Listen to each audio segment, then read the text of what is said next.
Check this out, y'all. From the Whiskey 61 Lounge, it's Mississippi's only food sports show on the airwaves. We're the only World Food Championship host in the state. This is the Out of Bounds Show with Bo Bounds.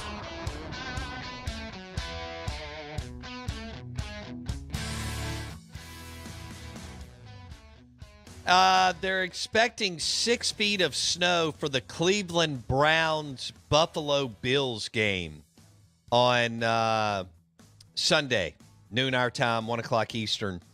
And we want to welcome in Steve Palazzolo, Pro Football Focus, NFL Insider, PFF.com. And Steve joins us on the Yuengling Lager guest line. This is the Out of Bounds Show, brought to you by Rick's Pro Truck, RPT, ricksprotruck.com.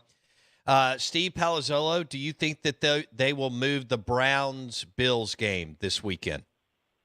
Yeah, well, they're already talking about it, which is generally a sign that they might, that they could, and that they're – I don't know if it'd be something like Detroit. I don't know if the dome's open or whatever, but – yeah, I think too much snow, and the NFL might say no, even though we're all rooting for this, right? We're all rooting for a ridiculous snowstorm to watch a game in. So we'll see. But if they're talking about it, it definitely could happen. Do you have any snow right now in Cincinnati? Not at the moment. It snowed last Saturday for the first half of the day. I was surprised. We got a shocking snowstorm last Saturday, but it's all gone now, so we're good. Okay. What's the coldest game you've been to? I don't go to cold games. I watch on TV. That's not fun. I'm with you. It's not fun. 100%. I mean, no, I have friends who went to the Patriots-Titans game back in 2003.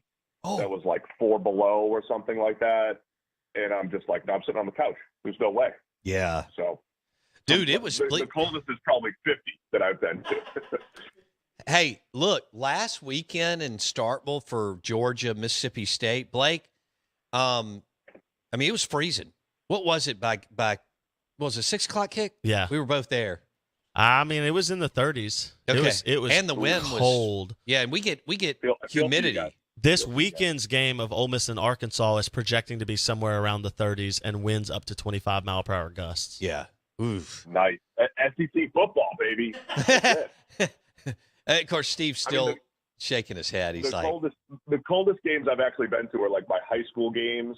Not me playing, but high school games, Thanksgiving morning, probably in the 30s, probably something like that. I'm with you. I don't do it. I was lucky to be in a suite last weekend, or I would not have gone to the game. I couldn't sit out in 3.5 hours of that. All right, let's talk. Dak threw 2 picks last week. Also had some really good throws. They're up 28-14 against Green Bay, and they lose. So how did Pro Football Focus, PFF.com, how did y'all grade Dak Prescott last weekend? Just okay. He was solid. I think if you look at those interceptions, we were debating those a little bit. There was clearly a couple of miscommunications. I think the red zone one, so the one in the red zone, you can see them talking to Dalton Schultz about taking the safety out. I thought Greg Olsen on color, I think he's fantastic at breaking the game down. I think he does a great job. But I still think Dak kind of forced that one a little bit. The picture wasn't clear, and he just kind of threw it into traffic.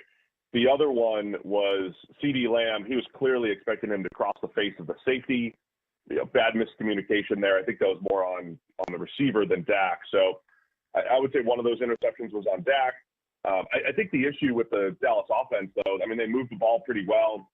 The interceptions obviously hurt them, but it felt like they were relying a little bit too much on CeeDee Lamb in the passing game, and just having, I know Michael Gallup was down for a little bit, but just not having enough other options in that particular game. Lamb was great, but, it's tough. They couldn't close that out. You got a 14-point lead. They're the better team. They had been the better team throughout much of the season. Not being able to close that out is a tough pill to swallow, I think, for the Cowboys. Should Dak be using his legs more? I think, I think you always have to pick your spots there. It depends on, from a run concept standpoint, it does add an advantage. To me, it's a few times a game that should be, you'd want to use Dak's legs, whether it's designed run game where he's just going to keep it a couple times just to keep the defense honest. You don't look to scramble, but you have to be opportunistic. But I think that's one of the big advantages around the league right now. That's why if you look at rushing stats, that they're up and everything, it's really just the quarterbacks. It's the quarterbacks in the designed run game and scrambling. And you could look at the Giants and a guy like Daniel Jones. There are games where he picks up 6 or 7 first downs with his legs. That's just stealing first downs. Dak had a few the other day with sneaks and everything, which is great. But I think that is an advantage that could be tapped into just a little bit more. Yeah, I don't understand it. Steve Palazzolo, PFF.com, Pro Football Focus on the Yuengling Lager guest line. So with Gallup not even close to what he's been, can't get healthy. He's not he's not the number 2 that people 2 years ago thought he was. How would you grade this receiving unit within the NFL? Where, give or take, where would it be for you? Yeah, it's probably not. I mean, earlier in the year we were talking about them being at the very bottom because Gallup wasn't there. He's still solid enough. They're probably in just the bottom half of the NFL, I would say. But look, I think Noah Brown. He looked like he's just been inconsistent. There were times where it looked like they would unlock Noah Brown earlier this year, that old school 5-star talent that he was. They just need someone else to step up. I mean, the other part of Sunday was a guy like Jalen Tolbert just lining up off sides down the stretch on a key play and things like that. I mean, that stuff came back to bite. But I think, CeeDee Lamb is an excellent number 1. Gallup, it does take time. We're seeing this with Chris Godwin coming back with the Bucs. He's just not necessarily the same player, but they're playing. We might see Gallup be able to kind of flip a switch in a few weeks here at some point. And then it's about finding that third option, whether it's Dalton Schultz again or Noah Brown or someone needing to just step up and be that next option. Yeah, they screwed up with the Cooper thing and Gallup not being healthy. And so Tolbert, Blake just said he shouldn't even be in the league. I can't remember if he was a 3rd-round pick out of South Alabama. It runs together. Blake and I were having beverages in Las Vegas during that time. What do you react to Blake saying Tolbert shouldn't even be in the league and they wasted a 3rd or so pick on him, 3rd-round pick on him? Little extreme, Blake. Everybody develops differently. I think Tolbert does have some skills. Even coming out of a smaller school in South Alabama, he played fast in college. He's got pretty good ball skills. I think he'll get there, but receiver in the NFL is a learning curve. There's such a physicality to it that's just different. It just takes time. And even in Green Bay, you see a guy like Romeo Doubs who was getting really a ton of hype in training camp and was, by all accounts, tearing it up. It doesn't directly translate to the season yet.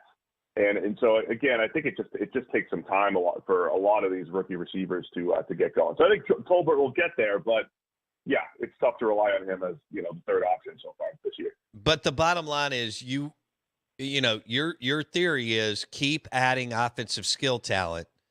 And yes, by losing Cooper and not knowing what Gallup was going to do, which isn't anything, you would, if you were in that personnel department, you would not have agreed with the approach the last 6-7 months. Yes or no? No, yes. I mean, you always have to add talent. You always have to add more pieces.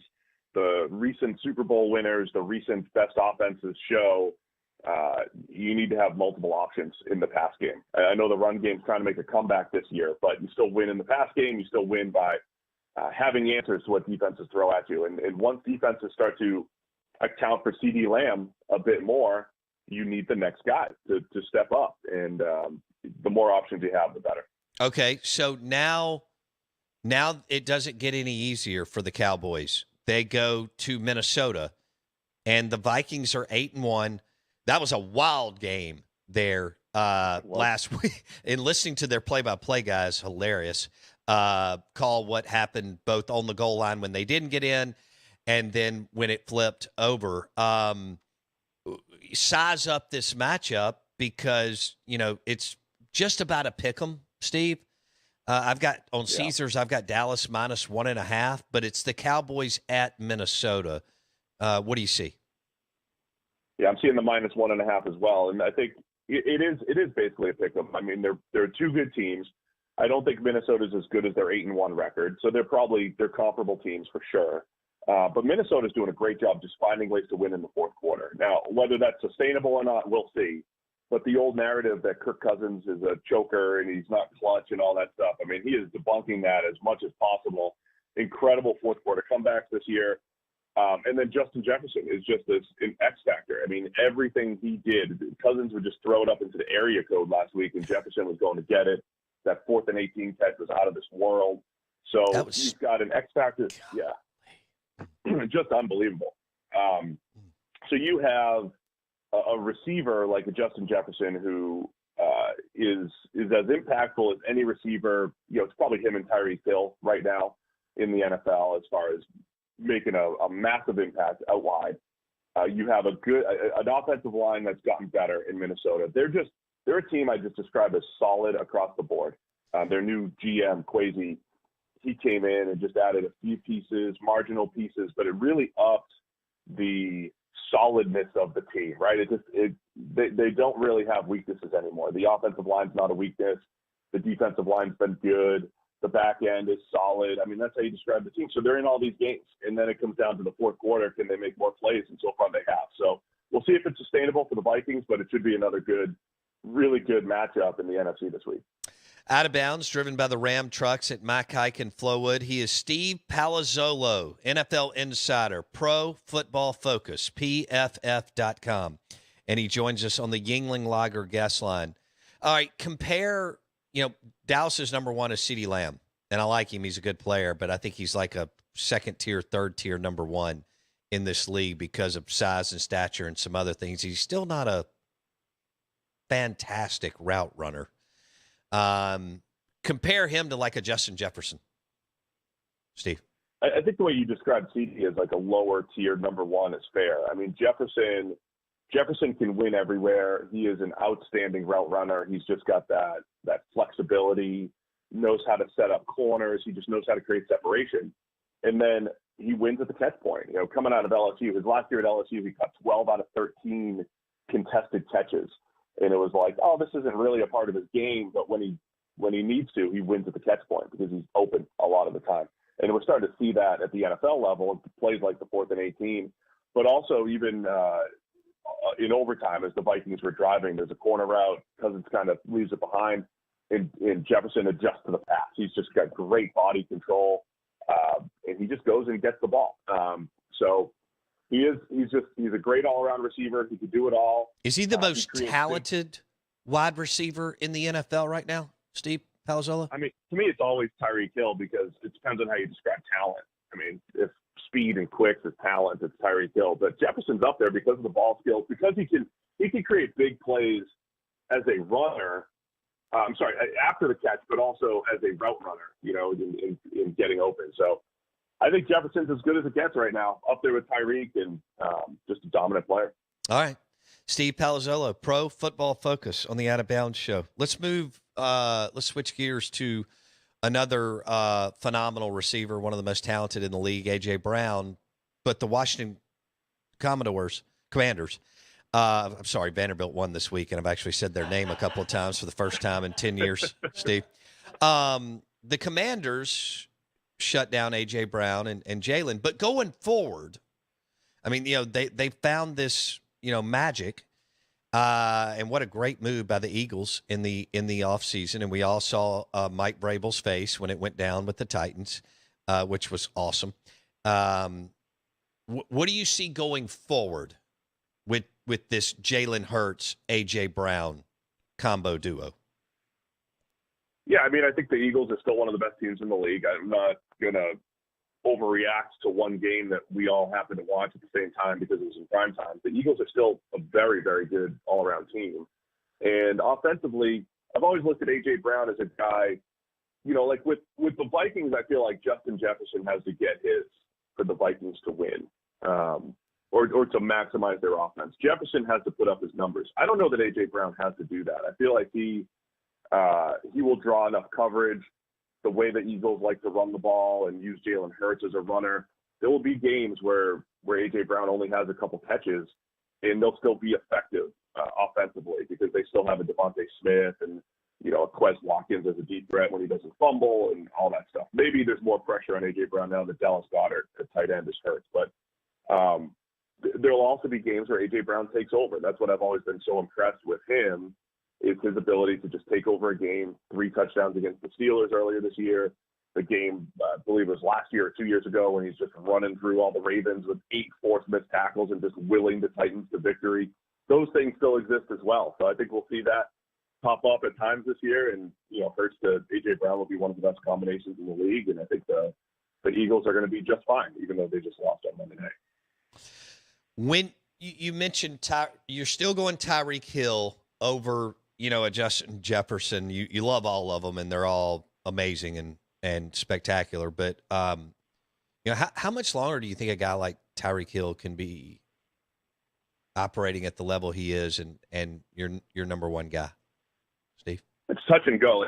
There's a lot of games where he comes out hobbling and banged up and limping off the field, and I am always wondering about that, because Randy Moss had great ball skills and all that stuff, but Moss was never going to morph into a possession receiver later in his career. Whereas a guy like maybe Terrell Owens was always like an uber possession receiver, so you could kind of see him aging better than, say, a Randy Moss. I don't know that Tyreek Hill will age well if he ever loses a step, but he also has a couple steps to lose because he's so much faster than everybody in the NFL. That's what's crazy about him. Tyreek is faster and quicker than everybody, and it's by a wide margin, seemingly, right? You just see it on the field. But once he loses a step, I don't think he morphs into, a possession receiver or anything. So, yeah, I think you have to keep an eye on his injury situation. But at the same time, you see what Tyreek Hill's able to do as a downfield threat, as a slot threat. I think he could be an uber slot receiver where he catches 160 passes a year if they really wanted to. Or he could be a guy that averages 20 yards per catch just as a deep threat. That's how special I think he is as a player. But, yeah, you just have to look for him keeping his legs healthy, not losing a step, because then you start to lose some of what makes him special. All right, Mike McDaniel is the head coach of the Miami Dolphins. He's like the next whiz kid boy wonder coming out of the Kyle Shanahan tree with the San Francisco 49ers. You mentioned right off the bat in the offseason that this was going to be a game changer for Miami, adding Tyreek Hill, and they already had some pieces.